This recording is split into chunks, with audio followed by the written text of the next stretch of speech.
민영아, 선생님이 최근에 본인이 광주 청년이라고 주장하는 한 유튜버가 5.18 민주화운동에 대해서 말하는 영상을 봤는데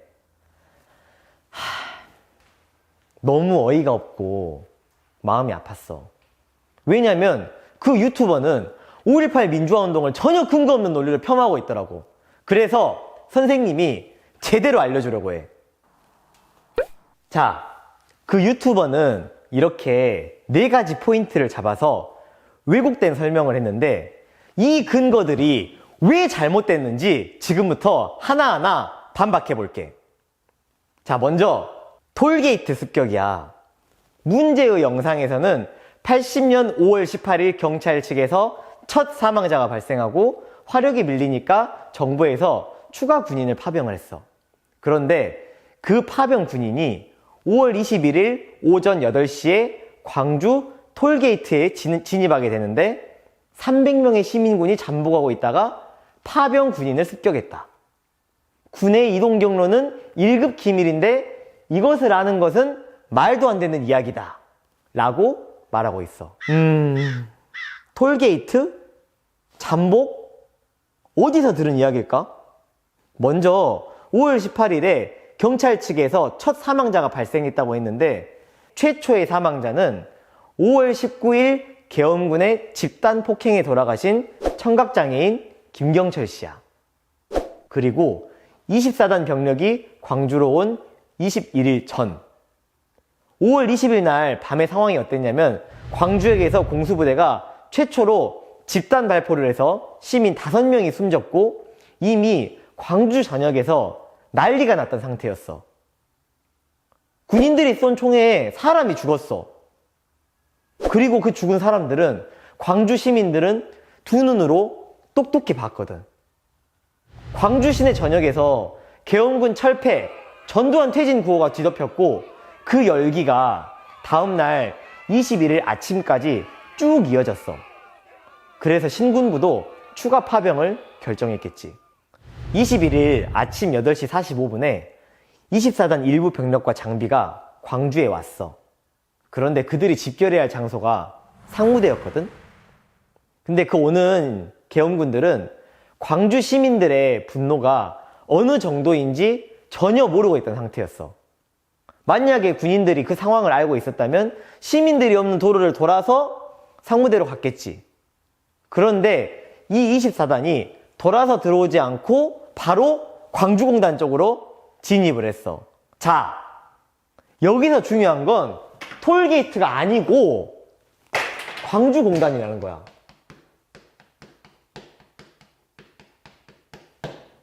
지금 광주 유스케어 자리. 그 시간에 이 광주공단, 지금 유스케어 자리에서는 300명 이상의 시위를 하고 있었어. 광주공단 입구에서 도로를 차단하고 있던 시민 300명은 당연히 계엄군이 오면은 맞섰겠지? 24단 지휘부는 전투부대가 아니고 지원하는 부대였기 때문에 무기를 가지고 있던 수준도 그다지 높지가 않았어. 그랬기 때문에 시민들이 어렵지 않게 이 14대의 지프차를 모두 차지할 수 있었던 거지. 계엄군 지휘부가 광주의 현지 상황을 완전히 잘못 판단한 결과였던 거야. 당시에 보안사 정보과장이었던 한용원 씨도 이런 이야기를 했어. 광주에도 공수부대가 투입되기만 하면 사태가 가라앉을 것으로 안이하게 생각하여 병력부터 출동시킨 것이 잘못이다. 군의 이동 경로는 1급 기밀이고 이거를 아는 거는 말도 안 되는 얘기다. 그렇게 주장을 하던데 맞아. 시민들이 군의 1급 기밀을 어떻게 알겠니? 그냥 시민들은 자기들 쪽으로 대놓고 쳐들어오는 계엄군에게 맞섰을 뿐이라고. 알겠지? 다음은 자동차 탈취야. 문제의 영상에서는 시민들이 탈취한 14대의 차량을 몰고 아세아 자동차 공장으로 가서 400대 가량의 차량을 탈취했는데 대학생들이 장갑차 운전을 어떻게 했겠냐? 그리고 당시에 전라도 인구 중에 트럭 면허를 가졌던 사람이 200명이 채 안 됐다면서 말이 안 된다. 이렇게 이야기하고 있어. 시민군들이 대학생들만 있었을까? 사실 대학생들은 민족 민주화 성회 이후에 전국적으로 내린 이 계엄령 때문에 위험을 피하기 위해서 흩어져서 숨어있던 상황이었어. 그랬기 때문에 노동자라거나 학생들, 그리고 이런 평범한 시민들이 5.18의 초기 시위를 주도했었거든. 아세아 자동차 공장에서 근무하던 당시 나이 19세 김정기 씨는 이런 증언을 해. 누군가 아세아 자동차 공장으로 가서 차를 끌고 나오자고 했다. 당시 아세아 자동차 공장에 근무했던 나는 더러 겁이 났으나 아무 말 하지 않고 그들과 함께 행동했다. 이런 시민들의 도움이 모여서 충분히 가능했던 일이라는 거지. 그리고 아세아 자동차 공장에 들어갔던 시위대가 처음부터 400대를 탈취한 건 아니야. 1차로 탈취한 건 장갑차 4대랑 버스, 이렇게 해서 56대 정도 가량이었어. 그 이후로 몇 차례 더 이어진 거지. 자, 그러면은 장갑차 운전을 어떻게 했냐고? 당시에 아세아 자동차 공장에서 만들었던 장갑차는 도시형 장갑차라 그래. 이게 바퀴가 이게 달려있는 기종인데 그렇게 운전하기 어려웠던 차종이 아니었던 거지. 면허가 있는 사람이라면 그 장갑차를 누구나 운전할 수 있을 정도? 사진으로 보면 이해하기가 훨씬 쉬울 거야. 여기서 오른쪽에 있는 계엄군의 궤도형 장갑차는 아무나 조종할 수가 없어. 그리고 전라도 인구 중에 트럭 면허를 가졌던 사람이 200명이 채 안 됐다는 이야기가 있는데, 아니 대체 어디서 들은 거니? 통계 자료 있어?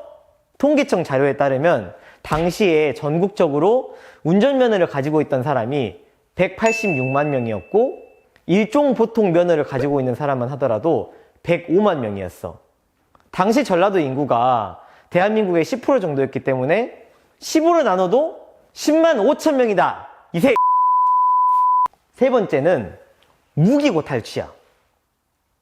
영상에서는 시민들이 차량을 탈취해서 시위로 나가서 무기를 탈취하는데 무기고가 대체 어디에 있는 줄 알고 털었는지 이렇게 의문을 제기하고 있어. 아니, 경찰서나 파출소에 무기고가 있다는 거는 그냥 일반 상식 아니냐?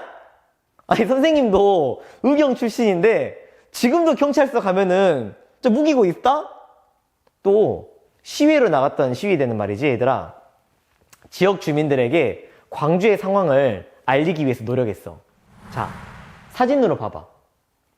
시위대가 오니까 이렇게 주민들이 몰렸었다고. 버스 안에는 부상을 입은 광주 시민들이 많이 타고 있었으니까, 자, 그거를 본 주민들은 같이 분노하고 또 시민군에 합세하기도 했겠지. 그리고 적극적으로 도와주면서 시민군들을 지원을 했어. 15명가량의 청년들과 함께 총기를 탈취하기 위해 남평으로 갔다. 우리를 본 주민들은 무기고 문을 열라며 도끼를 갖다 주기도 했다. 도끼로 문을 열고 들어가 카빈 20여 정과 실탄 7, 8상자를 들고 나왔다. 이건 영암 주민의 입장에서 진술한 증언이야. 영암 시외버스 공용터미널 부근에서 지프차를 앞세우고 버스 2대에 가득 탄 시위대가 올라왔다.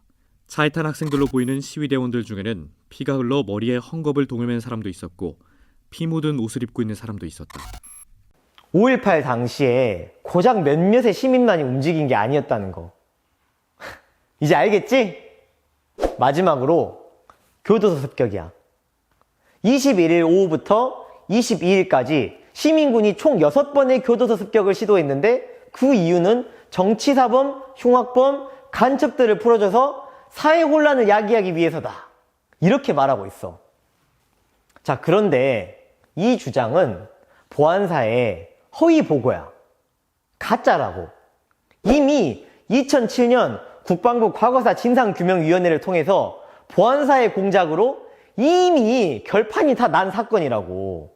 이것에 대해서 말을 하려면은 당시 광주 상황에 대한 이해가 필요해.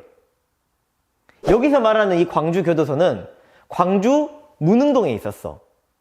그리고 호남 고속도로랑 국도가 교도소 양 옆으로 나 있었거든. 그리고 5월 21일에 전교사는 광주시의 외곽도로를 완전히 봉쇄하라고 이런 지시를 내려.